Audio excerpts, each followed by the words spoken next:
Hey, how's it going, everybody? Welcome back to the channel. Hope you're all doing good. We've got the Rolex Shanghai Masters round 1, day 2 in a couple of hours. So, as always, I'm just going to be going through the card. I've picked out 8 games because I'm not going to break down every single game. It'll take forever. So, yeah, I've just picked out 8 that I think are really worth looking at. Find some really good value in these ones. But before I get into them, let's do a quick recap of today's matches and pretty much just the picks that we done. So we went 7 out of 8, which is quite good if you ask me. We had Nishioka, we had Yannick Hanfman, we had Roman Safurin, we also had Dane Sweeney, massive underdog, I told you. 3-1 he was, and he won in 2. Absolutely made up with that one. Marcus Giron, we took Mackenzie McDonald against Corentin Moutet. Who else did we take? Kokkinakis against Fabio Fognini. I told you to bet the house on it, and I hope you did, because you'll be fucking laughing your ass off all the way to the bank right now. And the only one we got wrong was Stan Wawrinka. Excuse me. Said Stan Wawrinka would probably beat Dusan Lajovic, and he didn't. He just didn't cut the mustard in that one, unfortunately. Oh, I'm telling a lie. Well, I'm not really. This one we're an official play, but we had Alexander Kovacevic versus Christian Garin. I thought Kovacevic would have took a set. He didn't. It weren't an official play, but that would have been the luck. So yeah, 7 out of 8 in that one. You would have won some money on that, surely. You know what I mean? You would have had to have been really unlucky if you would have put Stan Wawrinka on all of your bets there. But nevertheless, that's history. Moving on. Round 1, day 2. Brilliant games here, boys. Like I said, that's why I've picked them out. It's not worth betting on every game. Some of them aren't even worth looking at, but these ones, you'll like this. Get on this. So, starting off, nice and easy, in my opinion. JJ Wolf versus Pedro Cachin. Spread 3.5. The total is 21.5 or 22.5, depending on who you're betting with. It's a debut here for both players. Both players making a debut in Shanghai. JJ Wolf's just got 4 first-round exits in his last 4 tournaments, which is fucking abysmal. Qualified for Beijing, got beaten in the first round by Arnaldi. Pedro Cachin, on the other hand, loves the clay, doesn't he? He's a clay baby. He fucking loves some clay. And he loves the clay that much. He's only got 1 hard-court win to his name in the last 10 months. That's equally alarming. He's just played 2 clay challenger tours recently, so I think this is a bit of a quick turnaround if he thinks he's just going to come over here and just get going. This really suits JJ Wolf's game. It does. A lot more suited to him. And I'm going to take him. And you know what? That -3.5 looks sound as well. That's going to go up in an hour or 2. That'll be 4.5, I promise you. So I'd try and jump on that really quick. Right, moving on. Game 2. I'm just going to try and fly through these as fast as possible. So game 2, Filip Sekulic versus Lorenzo Sonego. Spread is 4.5. Total is 21.5. Look, Sonego has not been in great form this year. He really hasn't. He's had a good indoor period, his record indoors decent, but that's all I can really say about this year. Sekulic, on the other hand, brilliant in qualifying. 2 really good wins. He's a really promising talent for the future. Sonego's experience should really get him over the line. He only needs to reach anything like his best, and this is easy for Sonego, in my opinion, but Sekulic plus 4.5 is very, very tempting, boys. I can't lie. Sonego should win this one all day. I think he's like 1-6 to win, which, is it even worth having a go on that? Probably not. Maybe take Sekulic plus the points. Be brave. Don't be a shithouse. Go for the underdog. That's exactly what I'm doing in this next game, let me tell you. It's Mikhail Kukushkin versus Alexander Muller. Spreads 2.5, totals 22.5. Everyone forgets Kukushkin used to be 39th in the world. Number 39 in the world. You know? Okay, look, lately he's won 4 of his last 9. Obviously, he's won his last 2 to qualify for this. But he made it look so easy. Really impressive, made it look so easy. Just brushed a pair of them aside. Muller's been so 50-50 ever since France, hasn't he? You know, got beaten in the round. Well, he's been beaten the second round of his last 2 tournaments, so he'll win 1, lose 1. It's close for a reason, boys. This is close for a reason. You'd looked at the 2 names without seeing the odds, you go, oh, Muller, all day. No. No, you are sorely mistaken. Kukushkin plus 2.5's the play here. The guy's in a solid rhythm. And the way he's playing with this sort of fucking swagger, like, I'm going to show you who he used to be, and I'm still all about that shit, so I love that. Kukushkin plus 2.5 for me, fellas. Lock that in. Game number 4 is... What is it? I can't even read my own writing. Yeah, I can. Alexander Vukic versus Roberto Carballes Baena. Spreads 2.5, and the total is 22.5. Baena's in a shit form as well. I say that, no. He's not in shit form. He did beat Holger Rune in the US Open, but anyone would have done that, let's face it, especially at that time. He was fucking badly injured when he's only started coming back winning games like a couple days ago.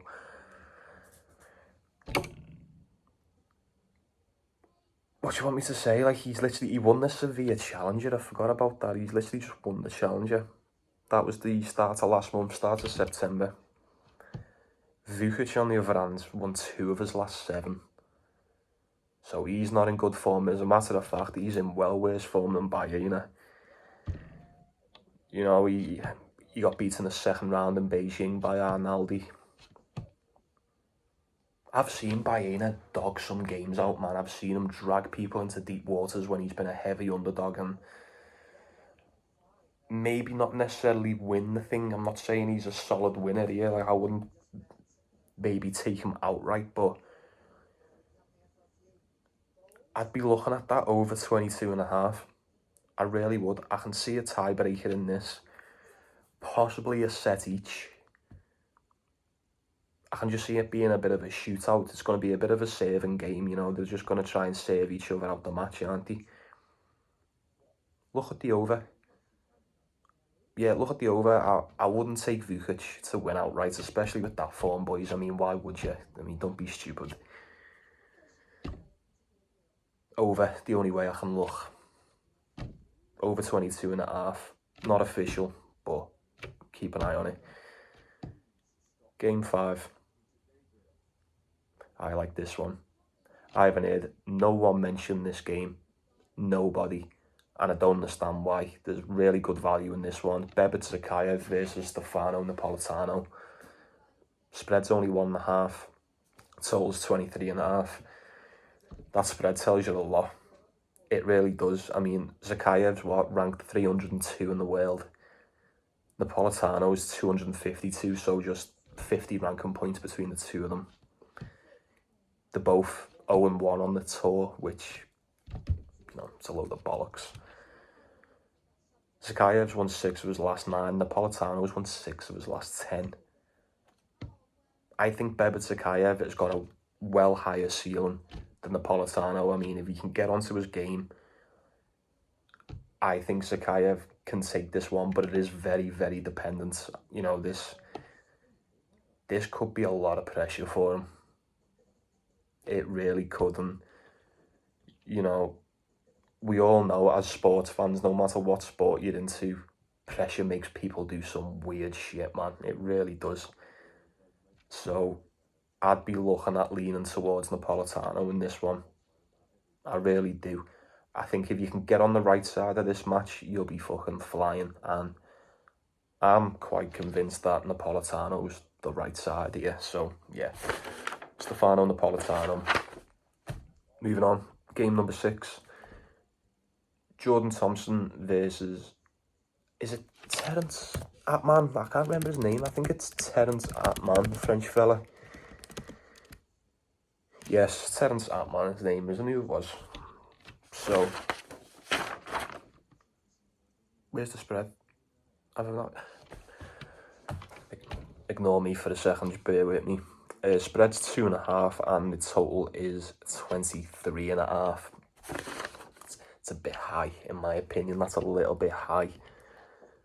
I automatically thought under in this one. I don't really know why, but 24, just no.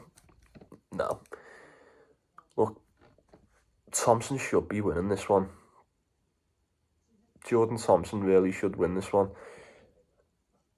Did I call him Stephen Thompson before, or Jordan Thompson? I can't remember. If I called him Stephen Thompson, it's definitely not Stephen Thompson. It's Jordan Thompson. Jordan Thompson should win this one. No problem. Realistically, he just should. I mean, I know he's just retired in Chengdu, but he has been struggling with a little bit of an injury, so that's why he retired, clearly. Won 4 of his last 7. Atman, at the other hand, though, he's won 8 of his last 10. He won the title in Guangzhou. Won both qualifying matches, obviously. Look, it's similar to one of the other ones. I mean, you'd lean towards Thompson with the experience, but with him just retiring in fucking Chengdu, you don't know exactly, what he's going to be up to, but if he's up to scratch, he wins this one. But I think Terence Atman definitely holds his own here. Definitely holds his own. I mean, I'd be looking at him to win 1 set. Just 1 set. Over's a bit, like I said, I don't like the look of the over at all. I feel weird saying Thompson should win, but take Atman to win a set, but then take the other. That's 3 picks in one. Take Terence Atman to win 1 set. Don't think about it, just do it. That should be a solid one. Game number 7 is Alexei Popyrin versus Matteo Arnaldi, and the spread's 1.5. Total is 23.5. So, interesting game, very good match. Head-to-head's 1-0 to Popyrin. He is the underdog in this, so he's, with him already beating Arnaldi in the past, he should be a little bit confident going into this. It was a narrow win. He didn't smoke him or anything. It was very narrow, but nonetheless, a win's a win. Matteo Arnaldi's really good. He's really good. Not only is he really good, he gets better every time I watch him. And he is the favourite for a reason. I get it. But Popyrin's no joke, man. He's no joke. He's a strong player and he could easily cause problems here with the strength that he has. Money's coming in on Matteo Arnaldi, I can see it. But I'd be tempted to wait, I'd just be tempted to wait just to see what happens with this one, because I'm not really sure. I would lean towards Arnaldi, but I can see Popyrin getting a set. Or at the very least, I do see it being quite close. I really do. Choice is yours, fellas. Choice is yours. Whatever you think on this one, you do what your heart tells you, but I'd lean towards Arnaldi in this one. Like I said, Popyrin's decent. Arnaldi just continues to get better, and I know I've just said Popyrin will be confident because he's already beaten before, but surely that works the other way too. Arnaldi's going to want to get one back on him. I'm sure of it, and I think he will. So yeah, I'll take Matteo Arnaldi. Game number 8, and the final game of the card for me is Alexander Shevchenko versus Chansung Seng. Now you're probably sitting there going, why have you picked this match? Why is this the last one? This is quite underwhelming. No, it's fucking not. You don't know what you're talking about, mate. This game has got an underdog win plastered all over it. I mean, spread's what? 2.5. Love it. Totals 22.5. Don't really love that, but look at this. Seng's won 8 of his last 10. That's a really good underdog. You know, 8 of his last 10. 2 really good qualifying matches, so that'll give him loads of confidence. Seng beat Shevchenko last time he played back in clay season, which, if you know anything about tennis, you know anything about Shevchenko, you know this kid loves clay. So there's that. There are signs that are already pointing towards Seng, in my opinion. Shevchenko has won 5 of his last 9, was poor in Astana last week, really poor. Like I've just said, prefers the clay. Courts are really fast over here, man. These hard courts over there are really fast. Deceivingly fast. So, based on the information I've just given you, based on what I've seen with my own eyes, and based on experience of betting money on Alexander Shevchenko, especially when he's been around this price, he's always around this price as a favourite. They beg you to take him. Bookies beg you to take Alexander Shevchenko, and I'm just letting you know, we don't fall for that shit here. No chance. We can spot that a fucking mile off. No way. I'll take Seng plus 2.5. Thank you very much. I'm very confident in that pick as well. I really am. Decent underdog plus the points. I think he wins it outright. I really do. I think he just wins it in 2. I can just see Shevchenko doing what he does. He may even win the first one, or he might just get a break instantly and you'll go, oh fucking hell, what's going to happen here? But it'll unravel. I'm telling you, it'll unravel. Seng plus 2.5 to play. Yeah. I can't wait for that match. Cannot wait to watch that, and we'll see. We'll see tomorrow, won't we? Yeah, I'm taking Seng there, boys. Right. That's all of them. Not all the games, obviously, but it's all the ones that I've picked out. I think there's some real good ones in there. Some solid underdog picks today, boys. Solid dogs. Dogs are barking. Dogs are barking. And yeah, I know I usually give me bets around this point, but as of right now, I haven't really picked one out. I haven't got one nailed down with a price. If I had to go off the ones I've got in front of me, yeah, I'm more than likely going to go for JJ Wolf to win, Mikhail Kukushkin plus 2.5, so first dog of the day. I am very, very tempted. In fact, I am going to fire the Atman first set. Not first set, just to win one set. And then, yeah, I'm going to take Shansen Seng plus 2.5. Second underdog, you know, the 2 favourites, 2 dogs. Yeah. Yeah, I like it. I really like that, boys. Don't know what the price is going to be. If I had to guess from prior knowledge, I'd say around 4-1 plus 400, 5-1 plus 500. Either way, good prices. Probably more. Probably more. It might be more in a couple of hours. You never know what money's going to come in on what. So I'd keep an eye on it. And yeah, hope you've enjoyed the video. I hope I've given you enough. Anyway, I hope I've given you what you need to make your own decision. And yeah, thanks for watching. Like and subscribe if you want to. And I'll see you tomorrow. Nice one.